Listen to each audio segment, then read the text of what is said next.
Vous avez suivi avec nous des échanges, des sensibilisations, des formations sur les démarches à très haute qualité sanitaire, sociale et environnementale. Quel est l'objectif? Allez, disons-le franchement, et si nous changions de monde? Pour cela, eh bien, l'idée c'est de bien comprendre les enjeux et le contexte actuel.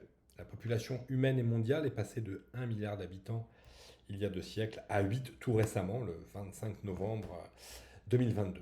Cette augmentation de la démographie génère des émissions de gaz à effet de serre, près de 40 milliards de tonnes d'équivalent CO2 par an, par la combustion d'énergie fossile. Alors face à cela, des stratégies et des démarches dites RSE, de responsabilité sociale et sociétale, sont mises en œuvre. Quels sont les avantages? Ils sont nombreux. Il y a des avantages commerciaux. Cela permet de répondre aux attentes des consommateurs de plus en plus fortes sur ces sujets-là. C'est l'amélioration de la réputation, la différenciation de l'image de marque, bien sûr, la fidélisation de la clientèle. Mais c'est aussi et surtout l'attractivité des compétences pour embaucher des collaborateurs qui restent longuement dans l'entreprise. Ce sont bien sûr aussi des gains financiers sur le long terme, l'optimisation de la valeur de l'entreprise au moment de la cession et également l'anticipation de réglementations actuelles bien sûr, mais également des réglementations futures. Quels sont les leviers? Ils sont quasiment les mêmes. L'habitude, le confort, la résistance au changement, le désintéressement personnel, le manque de formation initiale et notre continue sur ces sujets dans notre pays. Mais c'est aussi, au début de la démarche, l'absence de certitude de gain, et ce sont souvent des démarches optionnelles dans les entreprises. Le manque d'outils et de méthodes accessibles, c'est également un très beau levier de mutualiser les bonnes pratiques à l'échelle d'un territoire ou d'une profession, et la méconnaissance des leviers financiers est souvent un frein à la démarche. Alors que l'on sait très particulièrement que 65% des jeunes sont prêts à renoncer à postuler dans une entreprise ou une collectivité qui ne prend pas assez en considération les problématiques environnementales. Alors quelques définitions. Le développement durable, c'est quoi? Ça date de 1987. Le rapport Brundtland qui nous dit qu'un développement durable est un développement qui répond aux besoins du présent sans compromettre la capacité des générations futures à répondre aux leurs. Et la RSE ou la RSO, eh bien, c'est la contribution des entreprises et des organisations aux enjeux du développement durable. En d'autres termes, c'est notre job, c'est votre job, c'est la mise en œuvre d'un plan d'action. Alors il y a de nombreuses réglementations, vous les découvrirez, réglementations françaises, européennes, les lois Grenelle 1 et 2, l'accord de Paris, les COP chaque année, la charte de l'environnement, la loi Pacte, les rapports du GIEC, le plan national d'adaptation au changement climatique, le plan national d'achat durable, les objectifs de développement durable, la stratégie biodiversité 2030 et tous les plans comme le plan national santé-environnement et ses déclinaisons régionales, le plan santé au travail, le plan national de réduction des médicaments, la stratégie nationale de lutte contre les perturbateurs endocriniens et la loi AGEC.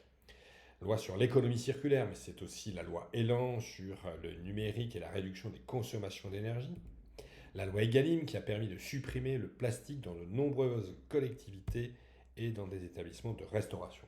C'est aussi une réglementation européenne très dense qui va s'appliquer dès le 1er janvier 2024, la taxonomie, la CSRD, la SFRD pour les fonds d'investissement et le devoir de vigilance avec la CS3D. Mais en France, la loi climat et résilience qui nous donne de nouvelles obligations dans le Code du travail, notamment le CSE doit être informé et consulté sur les conséquences environnementales de l'activité de l'entreprise. L'assurance maladie vient de signer un contrat d'objectifs, les caisses d'allocation familiale aussi, pour réduire l'empreinte carbone de leurs activités. Entreprises, collectivités, TPE, PME, ETI, tout le monde s'y met. Il y a également des outils permettant de structurer des actions comme les certifications ISO 14001, 50001, 26000, 20400, des labels également. Mais tout ça, dans quel objectif? Eh bien, nous avons trois grands enjeux, trois grands défis devant nous. Le premier, agir pour le climat. Comment agir pour le changement climatique, s'adapter aux différentes conséquences que ce changement climatique a sur l'homme et les écosystèmes. Et bien pour cela, il faudra mettre en place une stratégie de transformation durable en travaillant sur les bâtiments, l'énergie, la mobilité, la politique d'achat, le numérique, l'éco-conception et tout ce qui touche à l'économie circulaire, c'est-à-dire la revalorisation des matières résiduelles en matières premières pour d'autres. Deuxième grand défi, améliorer les conditions humaines, prendre en considération la qualité de vie, les conditions de travail des collaborateurs, tout ce qui touche au bien-être, à la santé environnementale sur le lieu de travail et à domicile également, les problématiques éthiques en établissement, et c'est aussi le respect des droits humains et la satisfaction des usagers.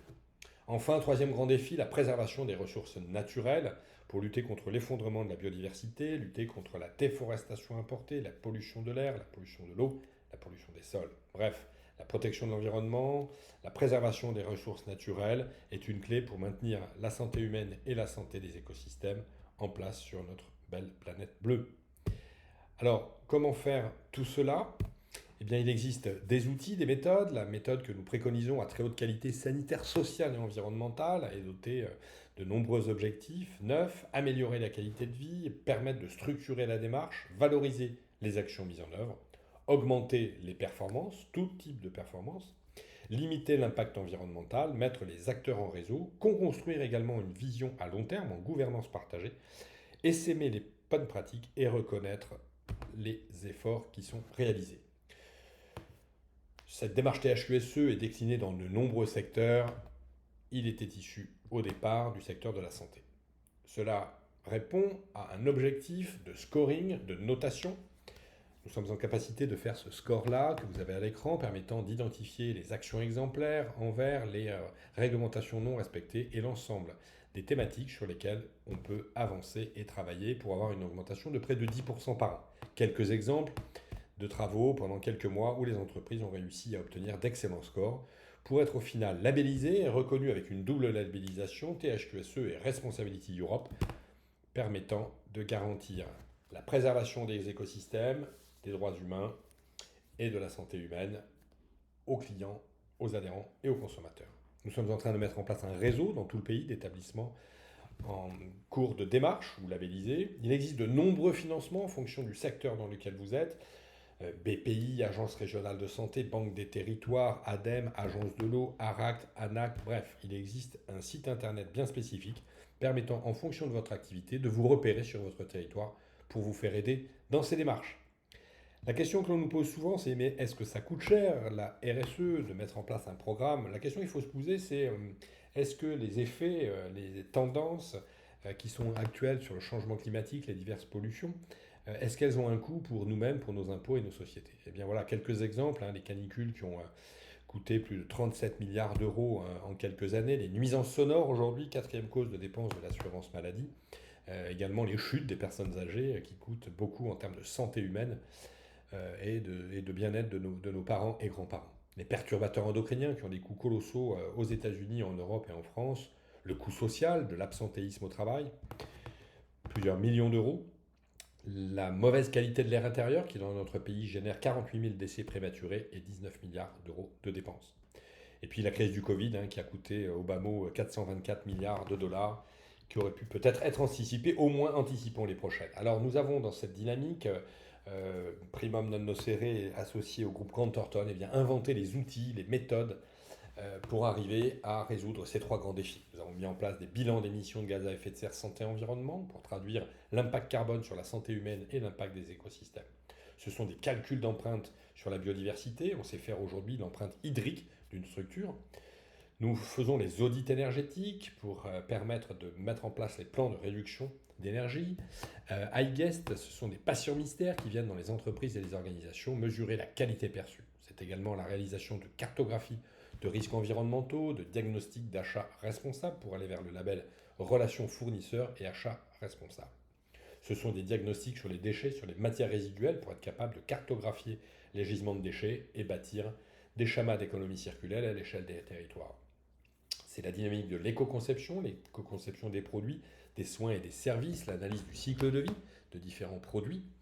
C'est l'éco-score pour certains médicaments, pour certains produits d'entretien d'hygiène corporelle ou d'hygiène des bâtiments. C'est la prévention des risques chimiques, la prévention de l'exposition aux perturbateurs endocriniens, notamment pour les 1000 premiers jours pour les femmes enceintes. Ce sont des formations, des fresques intégrales pour intégrer tous ces enjeux. Un camion qui se déplace, un camion en santé environnementale, le Health Truck. Et bien sûr, c'est la dynamique des sociétés et territoires à mission. Et pour cela, nous avons créé plusieurs diplômes universitaires. Et bien maintenant, rejoignez-nous, découvrez tout cela en livres et en images. Et c'est maintenant à vous de jouer.